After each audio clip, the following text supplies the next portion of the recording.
নমস্কাৰ, মই এটা মিনি ব্লগলৈ সকলোকে স্বাগতম জনাইছোঁ। আশা কৰিছোঁ আপোনালোক সকলো কুশলে আছে আৰু আজি ভিডিঅ'টো আৰম্ভ কৰিছোঁ মাৰ খেতিৰ পৰা। এয়া মাৰ খেতি হৈছে পুৰৈ শাক। পুৰৈ শাক পৰা আপোনালোকে কোনে কোনে ভাল পায় আৰু কেনেকৈ খায় কমেণ্ট কৰি জনাবচোন। আজি দুপৰীয়া ভাজিবৰ কাৰণে পুৰৈ শাক আনিলোঁ। আনপিনে এয়া মাৰ খেতি কোমোৰা হ'ল।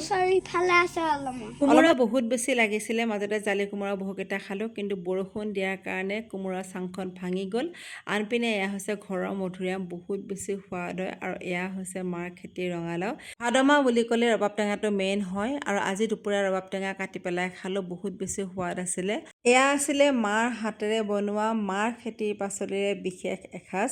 থালিখনত আছিলে আজি মধুফেলেং দিয়া দাইল, কোমোৰা ভাজি চকলিয়াই পেলাই, অমিতাৰ তৰকাৰী, পুৰৈ শাকৰ ভাজি, অমিতা ফুলৰ ভাজি, মাছৰ তেল দি পেলাই, ক'লা কচুৰ ভাজি, লগত আছিলে পাভ মাছৰ চৰচৰি। সকলোৰে দিনবোৰ ভাল হওক, কুশলে থাকক, বাই বাই।